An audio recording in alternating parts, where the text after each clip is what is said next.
Welcome to the Digital Marketing Mentor. I'm your host, Danny Gavin, and together with industry leaders and marketing experts, we'll explore the meeting point of mentorship and marketing. We'll discover how these connections have affected careers, marketing strategies, and lives. Now get ready to get human. Hello, everyone. I'm Danny Gavin, founder of Optage Marketing Professor and the host of the Digital Marketing Mentor. Today, we'll be talking with Vicky Charleston, Director of Creative Services for Idea Public School. Idea Public Schools believes that each and every child can go to college. Idea Public Schools boasts national rankings on the Washington Post and U.S. News and World Report's top high school lists. As Director of Creative Services, Vicky is responsible for all things Idea brand, including ideation, brand standards, design, execution, and production. Prior to working with Idea, Vicky worked with Houston Public Media, which is our regional NPR affiliate, and KHOU 11, Houston's local CBS affiliate. Vicky was also a student of our first session of ODO, and she was an amazing student, to say the least. Today, we're going to talk about creativity, ODO, and digital marketing. How are you doing today? I'm doing great. Thank you for asking, and thank you for inviting me. My pleasure. It's really good to see you as always. And I think I mentioned this to you in the past, but Vicky's a little bit of a celebrity when it comes to the world of ODO, because since she was part of our first group, a lot of the videos that we have that we've added to the class, a lot of like the Q&A, Vicky features. So a lot of people, are excited. I told her, yeah, we're getting Vicky on the podcast, and they were super excited. So I'm excited. I know that the ODO students are excited. So this is going to be a great one. Well, thank you for that. Thank you. I'm surprised, but thank you. All right, Vicky. So let's start off. Where did you go to school and what did you study? So I attended the University of Houston, and I studied graphic design. At the time, digital and technology wasn't the state that it is now. I've been around for a long time, but that was my focus in my study. Super. So when you look back at that time, are there any experiences that you can recall, whether it's inside or outside of the classroom, that were kind of impactful in directing your path and where you are today? So abstract to study art or graphic design, right? You really don't know what you're going to do with it, especially back then. And I know that my father was like, I don't care what you do. I just want you to get a degree. That was his whole goal, right? Because he came from a generation where he didn't have those types of opportunities, right? And he was a military man, served in the military, but he didn't have the opportunity from his generation to go to college. So it was important to him, especially for his daughters, that we actually finished college. So I think just some of the professors that I had, especially as I got into my junior, senior years, really confirmed that I was doing the right thing. They felt that I was talented and I was doing the right thing, that they thought that the only thing I needed to be worried about was exactly where I was going to apply my skills, right? So that gave me, the confidence and the courage to keep going. So when I was at the University of Houston, they kind of filtered out students who were in the graphic design program. There was a junior block, and then there was a senior block. So to get to senior block, you had to get accepted into junior block, and it was only a small curated group of people. So my first application, I made it in. So that was probably the biggest thing, just having my professors confirm to me and believe in what I was doing, believe that I had the talent to actually make it, in this area, and actually getting into junior block. Because once you get into junior block, your senior block is secured. If you had two attempts back then, you had two attempts to get into junior block. If you didn't, then you had to seek other. They encourage you to find something else that worked better for you. So it would be a big, loss if you didn't get into junior block after the second time. You couldn't apply anymore after that, from what I recall. Yeah, that's amazing. I just trying to picture you. I don't know if you found out at the university or if you got a letter in the mail, but just opening up that thing and going crazy. So what it was, I did go crazy. So they announced on campus that the list was up.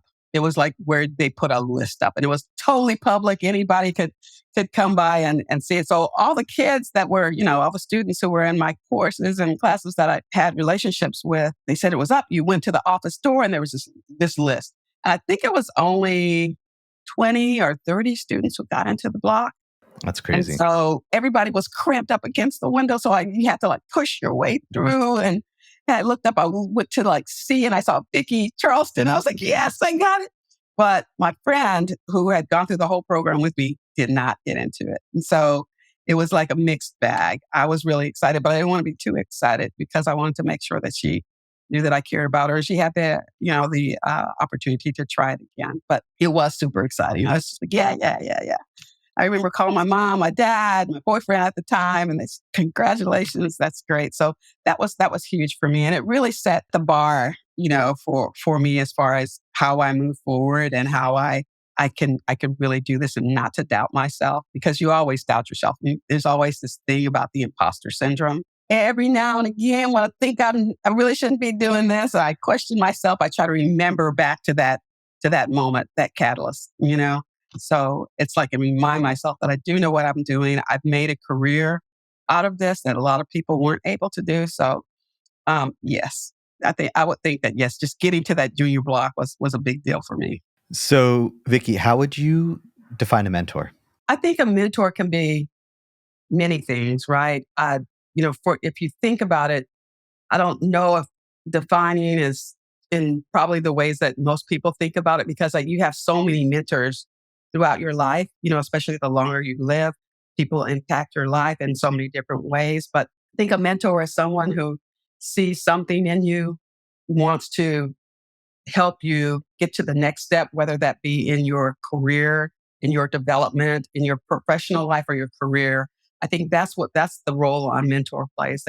They see something in you, whether that's themselves or something, that they think is great, and they want to invest time and energy in you and helping you to get to the next step or, advance in your career. And that could be, they can help you get into another industry. They can help you get into the industry of your choice. They may have influence in that area.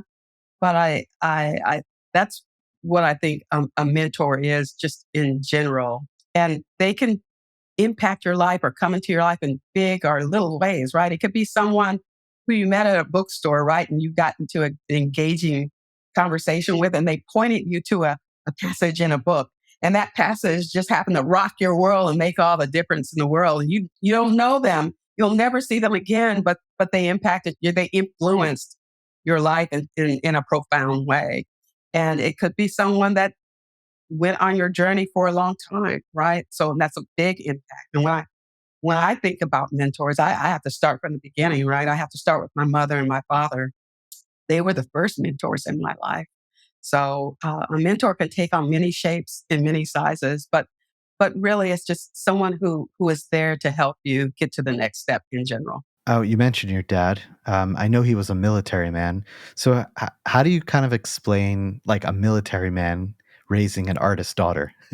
So as I mentioned earlier, he had no idea what he knew I could draw. I was drawing since I was 5 years old, right? So, but that's all he knew. He didn't understand, graphic design or broadcast design, or for his whole life, he'd say, we watch the news and he'd say, now what is it you're doing? But I think, he was a bit of an artist himself. He was a bit of a thinker, and that could be, art in the form of writing, art in the form of poetry. But I think he was a philosopher, for goodness sakes, and that's art, and that's an artist's mind. And I think I get a lot of my artistic ability from somewhere on his side, because his brother was very artistic and he played musical instruments, and we were so much alike, and we were born in the same month. And so I think that's where I get everything from, because I didn't really see that on my mother's side, but I definitely saw, how it came down the line to me. He just wanted me to be successful, whatever I chose to do. And you go into school, you go to college, and you major in art, right? What a waste of time. Right? I'm not spending my money on that. Most parents would say, I want you to Right. be a doctor or a lawyer or something tangible, right? Being a designer or an artist is not tangible. You're never going to make it. But I never got that from him.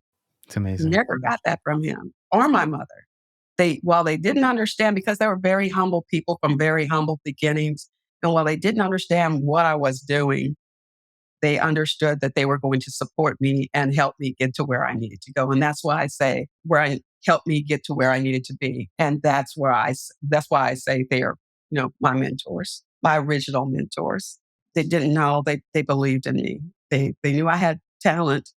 and I could do anything I wanted to. My dad was like, you could do anything you want to, because they grew up in the first part of the last century, which was tough for any African American in the United States or in the world, right?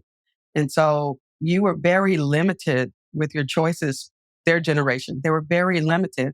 So our generation, or my generation, was the first generation of promise, right? It was the first generation where you could actually do something with your life other than the typical things that, you know, they thought that they could do, what they were limited in doing. They were very hopeful for all of their children, for me, for all of my brothers and sisters. And so that was a good thing to have that kind of person lifting you and pushing you. And because there was a time where I thought I didn't even want to finish college. So, let me just go to work. I need a car. I need a place to live. I don't want to live here at home. I don't want to live in the dorm. So in order to do that, I have to work. But that was short-sighted. It's like I didn't see the big picture. My father explained the big picture. He says, you can do whatever you want, but I think you're making a mistake. And I encourage you to think about it. He says, I'll do whatever I have to do to help you, but I want you to keep going. I want you to at least graduate and get your bachelor's degree. So, and that was a big accomplishment for them, right? It was a big accomplishment because their children, their girls, all graduated from college. So, Wow. And I assume, did your parents go to college or not? no, So it was a no. big deal for their It was a kids big to. deal. My parents, no, no, college wasn't for them. That you're talking about a Black man, a Black woman in the South, just still Jim Crow for the most part. Yeah. So that their resources were very limited, very limited. So to have their children go to college or even graduate from college, it's just a big deal. So, because you always want more for your children, right? You always want more.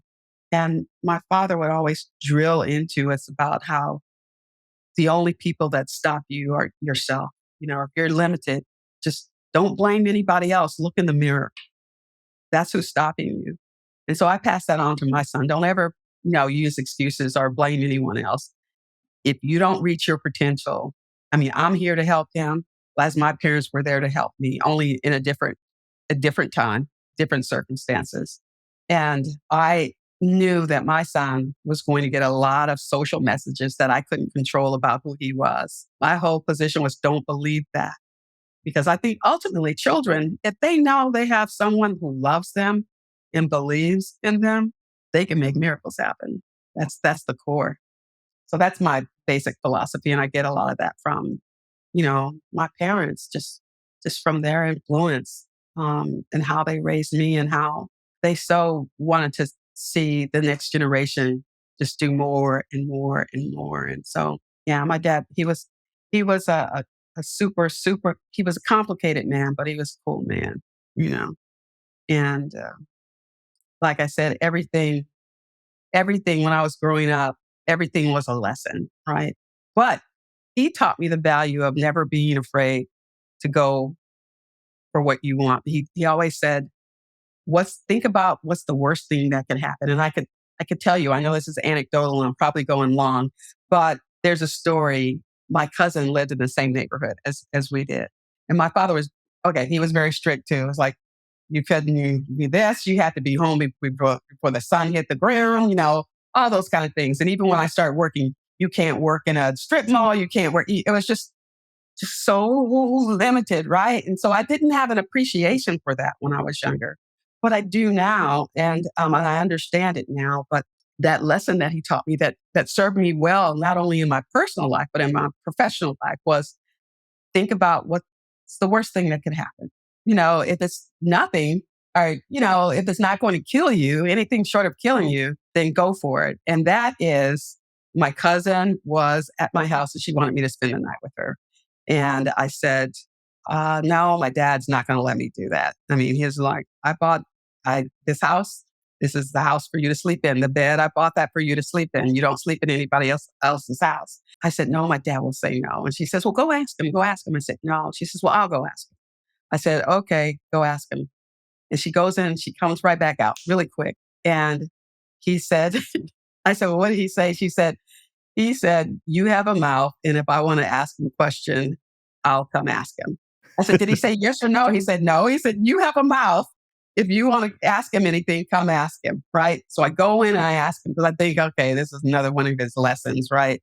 I go in and ask him. I said, Daddy, can I spend the night with my cousin Betty? And he said, no.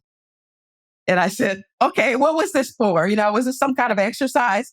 And I didn't say that. Of course, I was thinking I would never say that to my dad. And he said, Dad, I'm your father and I love you. I don't want you to ever be afraid to come to me and ask me anything. He said, the worst I could ever say to you is no. And that resonated with me to this day. What's the worst thing that could happen? That's what I ask myself. The worst thing that can happen when you try something new is you could learn something new.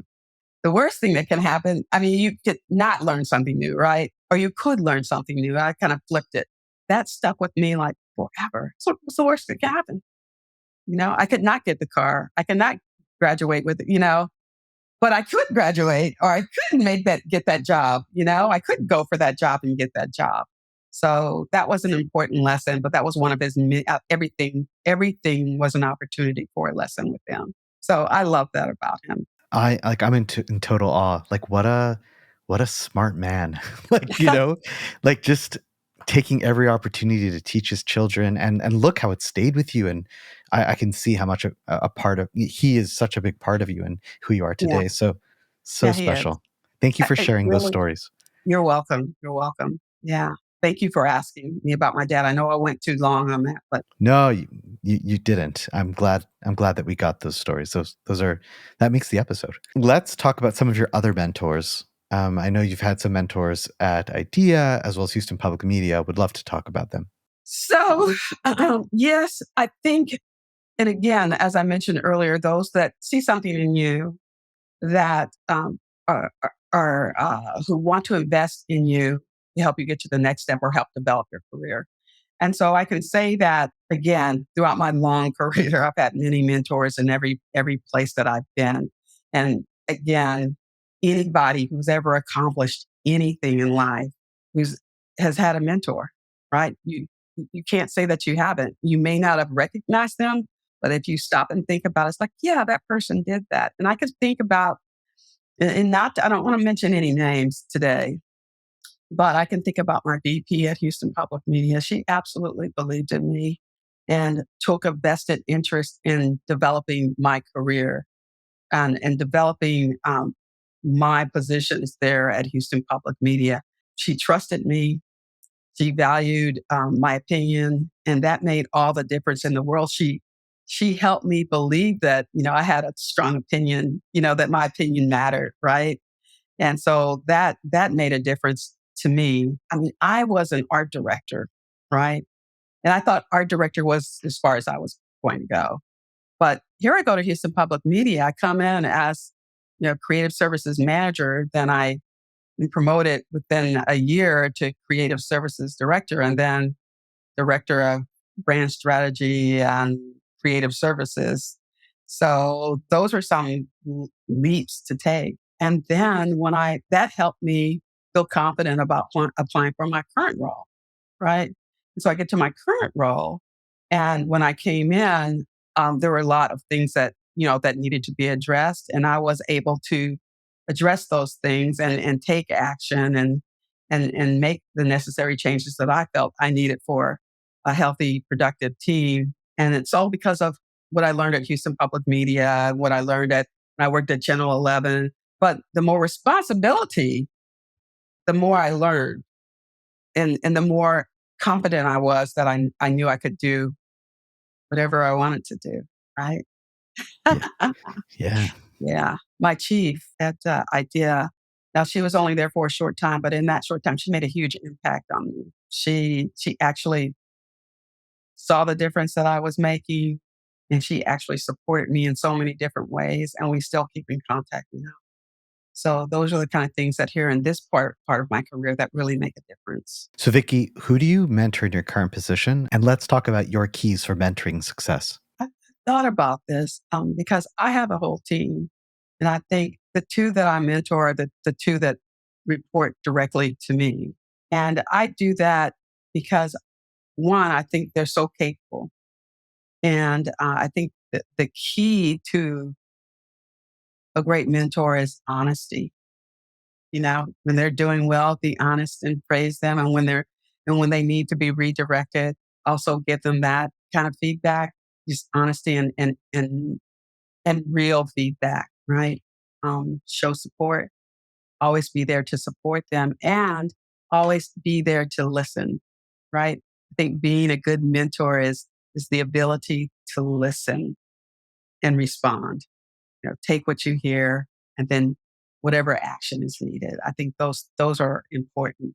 And I think when I think about the two people that I'm thinking about, I think I get a lot of positive feedback from them. So I'm hoping what I'm doing is working. It seems to be working. They're growing leaps and bounds, right? And I love that. I don't take any credit for their growth, but it feels good to know that I was a little part of it, right? And like my father, everything's a lesson and everything. I can get on a soapbox and start pontificating and everything like that, but I'm not going to do that.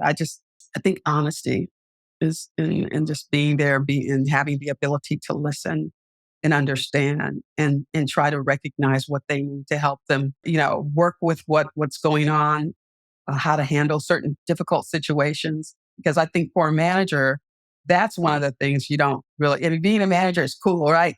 I get to have people and I get to, tell them what to do, but it's so much more. There's the administrative part of being a manager, and then there's the difficult things that, when you're having maybe behavioral issues with someone on your staff, there are those things that you need to handle. And it's helping them if those things ever happen, helping them navigate those areas, the difficult areas, and reminding them that there's a lot of good things about being, in management, but there's also the difficult things. And you have to do both, and understand that when you have to, if you do it right, like if someone is hard to manage, right? And you do it the right way, you don't let it go, right? You address it. And if it happens again, you address it again. And there's a certain escalation if it keeps happening. And it can be a distraction, but those are when you celebrate the good things, you have to handle all the bad things too. They appreciate that. Not there are a lot of bad things to navigate, but I do have a lot of life lessons I talk to them about. So that's good. And then I have people that don't work at IDEA, right?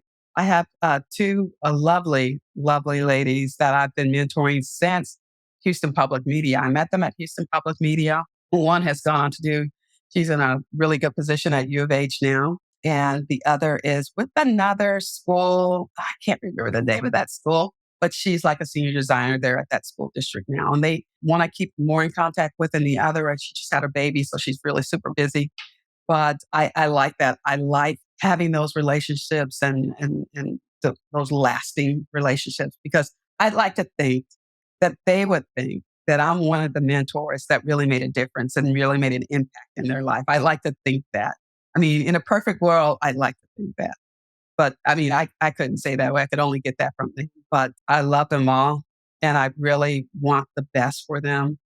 And I'd be willing to do whatever I needed to do to help them get along. If I knew somebody, that means if I knew someone that could help them, in a certain area, or if I needed to write something to help them get a job, or if I needed to introduce them to someone that I know that would be helpful in whatever they're trying to do, whatever area they're trying to pursue, I do that. And then I'm there when they call me with problem solving questions, or challenges, I should say. Those are the primary things I think being a good mentor requires: the ability to listen, to be empathetic and supportive, and a teacher. You need to be a little bit of a teacher. So, Vicky, given that most of your mentors, and I'm not talking about your parents, but they weren't women of color, can you talk a little bit about the importance of you being that, you're at this wonderful position you are in your life, both from a professional perspective, but just a life perspective as well.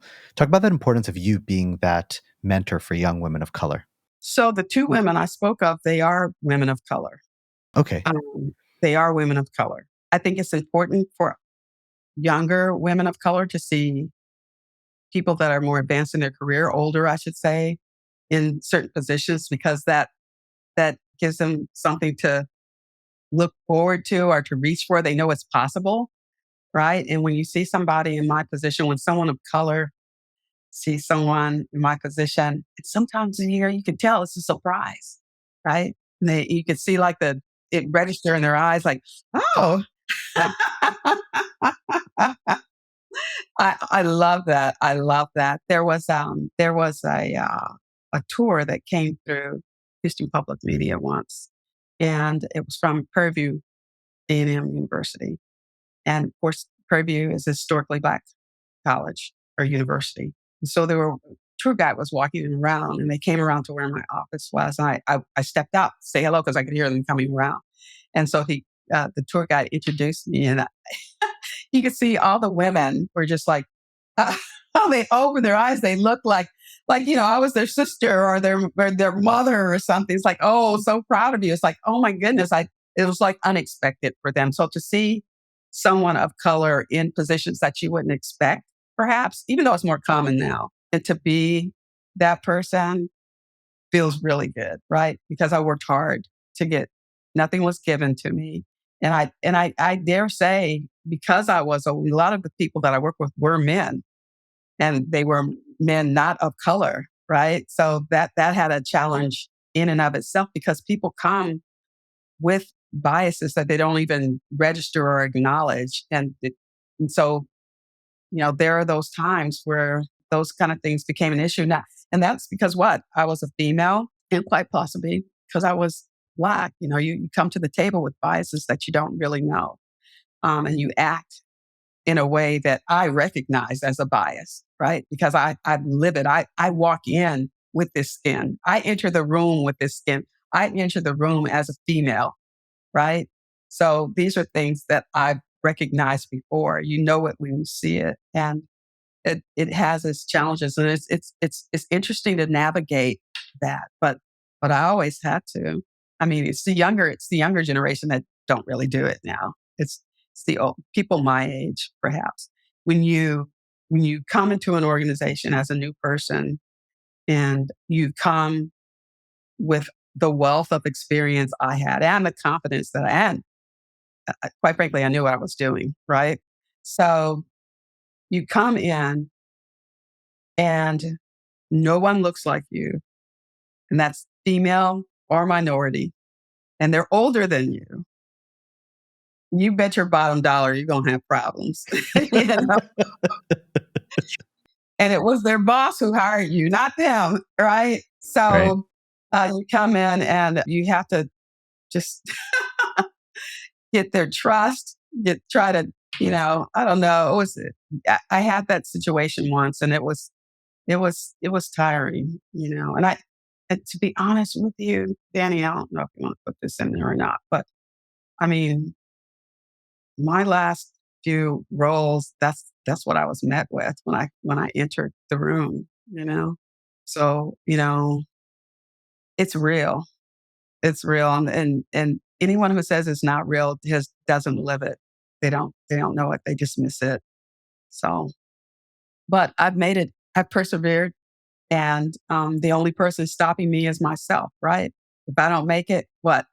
It's me. I look in the mirror and I'm responsible. No one else is responsible for me being a failure. And can't be afraid to fail. Can't be afraid to fail. I mean, what's the worst that can happen if I fail? I could learn something, and apply that to the next step. And I think this is a good segue into our talk about audio, because this is the perfect example of diving right into something that you're unsure about, but not being afraid to fail. So, Vicky, you worked with Optage and myself over your tenure with Houston Public Media. Was there anything in particular about you working together that piqued your interest in audio when that opportunity came up? I think, and I said this before to you, Danny, in conversation, I just wasn't aware of how much I didn't know. about digital marketing until I started working with you and Danny. And it was such a great learning experience. I mean, I started off on the wrong foot when I was building those graphics. It's like, no, you can't do this and you can't do that. And we have to do A/B testing. I'm like going, let me, pivot to the left or to the right? Because I don't know what I'm doing. It was enough to make me want to learn more. And I thought it could be an advantage in my career moving forward if I knew more about digital marketing, because that's the future, right? So you emailed me, or I don't know if it's part of a mass email, I don't know. Or I talked to you. It was after, I left Houston Public Media. And I think we were having a conversation. We talked and you said that you were starting this academy. And I said, oh, that sounds interesting. I'm not doing anything right now, but looking for another job. And so I thought while I could, and since it piqued my curiosity, I knew there was so much for me to learn, and I knew you and I trusted you, right? So that's why I took the leap. I just said, why not? What's the worst that can happen? I can learn something, and I can use it in my career moving forward. And it has helped me so much, even though right now in my current position, I'm not responsible for digital marketing. We have well-defined tiers. There's communications, there's creative, and then there's marketing. And while we support each other and partner and work on projects together, I'm not responsible for digital strategy. What it does for me is I come to the table from a position of knowing, right? None of the words are ambiguous or vague or unclear to me. I know exactly what the digital marketer is talking about when he talks about the funnel or when he talks about any of his strategy. I understand, and I am able to, if the opportunity presents itself, I am able to ask, "Have you tried this or have you tried that?" I was certified in Google Ads. Uh, And so it's like, oh, okay, Vicky knows this stuff. Even though it's not my responsibility, I come to the table just because of my experience, with ODO Academy, just because of the program that I went through.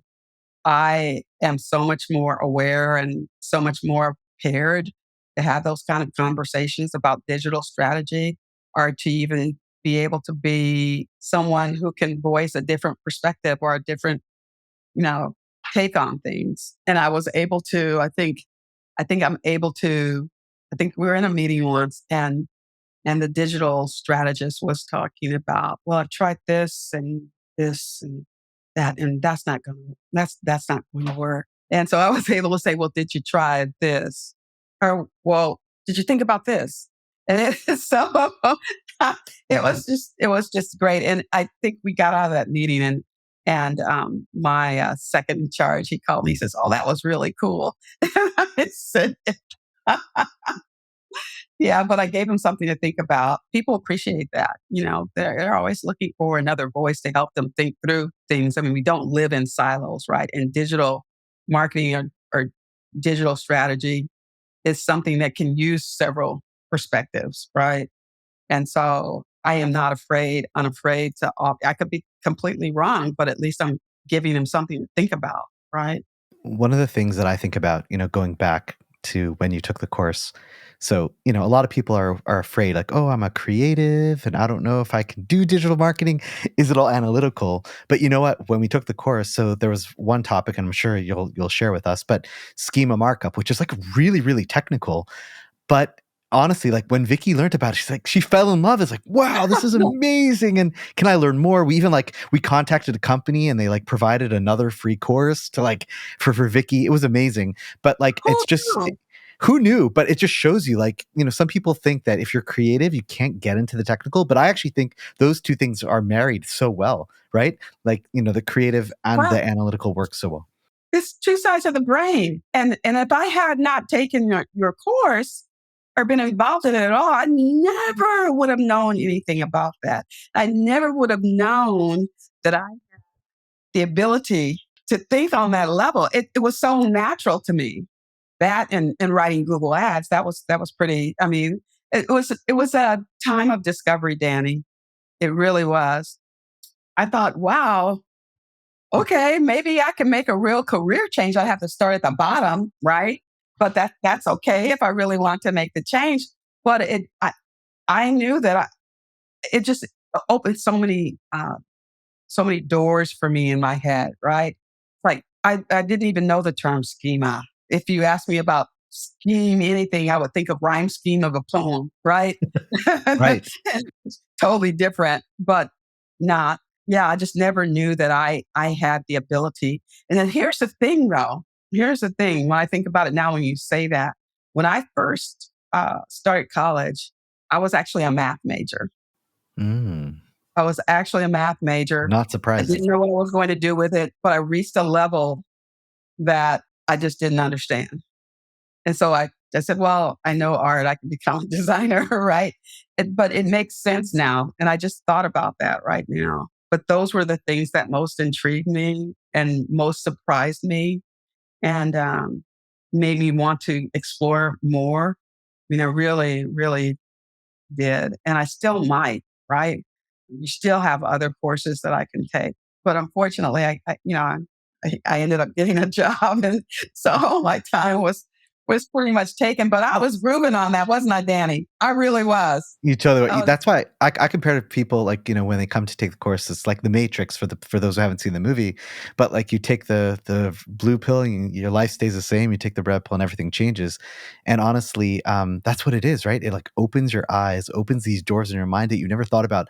The possibilities are there, and I think also, like you said, like that confidence, right? Like literally, you can walk in, and even though that might not be your job, but now you can actually be at the table. And like I love to say, like, I really am proud of you. Like it's just it's amazing. I know that when you were taking the course, it was a little bit of a difficult time of your life. But instead of like sitting down and kind of moping around, you're like, no, I'm going to do something good. And you channeled the energy in a very positive way, and you found out all these amazing things about yourself, and it turned into something successful. And like you said, we're still in the middle of the story. We don't know where it's going to end up. So we don't know. The story's not over, right? The no, it's story's not. not over. And I tell you, and I say this over and over and over again. I think and I'm not this is not a testimonial or anything like that, but I would advise anyone in any industry to take your course, right? I think it can benefit anyone no matter what they're doing to have some knowledge of how things are done, in the world today, to grab your attention, what's actually happening to make you want to click, what's going on in the background. I think those things are very, very enlightening.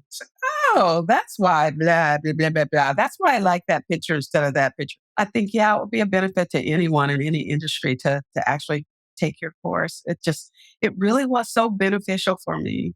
And one might say, well, because you're in creative and because you're in marketing, yeah, that's why it makes sense for you. But you could take someone in the oil industry and that I think it would benefit them. If they could come into their organization and say, you know what? I'm taking this course. And because of this course, I am able to do A, B, and C, right? And learn and develop and grow in that area. And I tell you, it could take your life on a whole different trajectory, right? And that's the possibility that your course opened for me. Just something new.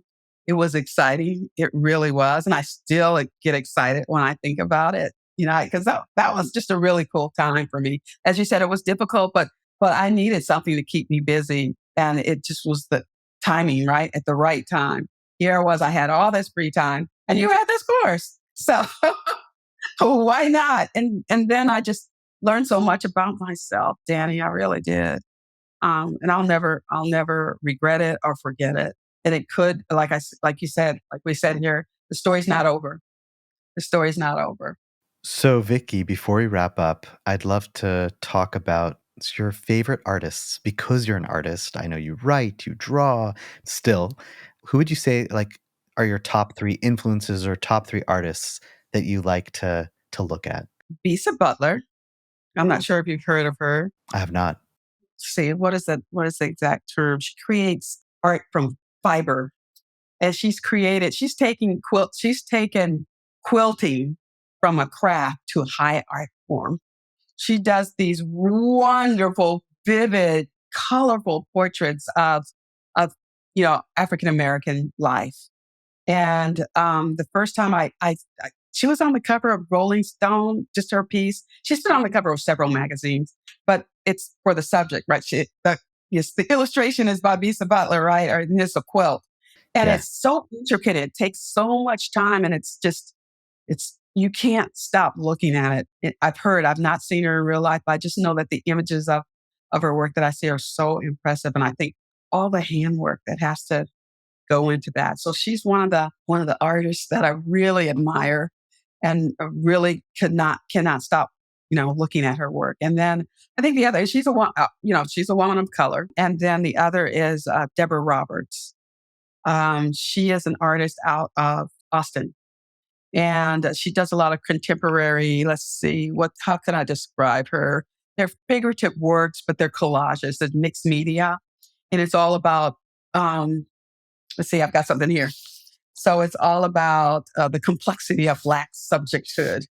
She explores things, race and identity, and which has a lot of racial, how the otherism, like we are the other.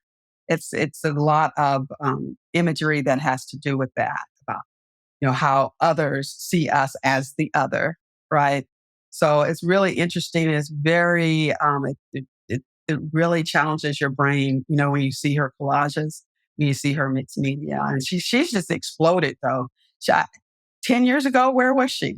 Now she's part of everybody's collection. And, and my best friend is her friend. It's just kind of cool. And then there's John Biggers. Now, he was an artist from, after the Harlem Renaissance and before World War II, or after World War II, but he did a lot of figurative paintings, right? So the first artist was quilt fiber, second artist, when I think it's mixed media and collage. And so John Biggers is painting, oil paintings. And he was over the art program at TSU for a long time, and he's now passed, but he has some wonderful murals. You can still see them. They're on the campus of TSU. When we had, was that Harvey? When we had a flood, it destroyed, I might be speaking off turn, but I think it destroyed part of the mural that was there in the building that it's located at, and they had to restore it. But just some wonderful, wonderful, very fluid, very rich celebration of Black life, right? And that's a good thing. As challenging as it has been for, just the African American in America in general, it's good to see good things, right? Happy things. We do have happy things that happen to us. And so I like looking at his work because it's just beautiful. It's just all that, every artist that I mentioned, just beautiful stuff. So if I had to think of those, I mean, there's several more, but those are my top three, I think, right now in the moment. Ask me in a year, it might be somebody else. Thank you, Vicky, for being a guest on the Digital Marketing Mentor. And thank you, listeners, for tuning into the Digital Marketing Mentor. We'll talk with you next time. Thank you for listening to the Digital Marketing Mentor podcast. Be sure to check us out online at thedmmentor.com and at the DM Mentor on Instagram. And don't forget to subscribe on Apple Podcasts, Spotify, or wherever you listen to your podcasts for more marketing mentor magic. See you next time.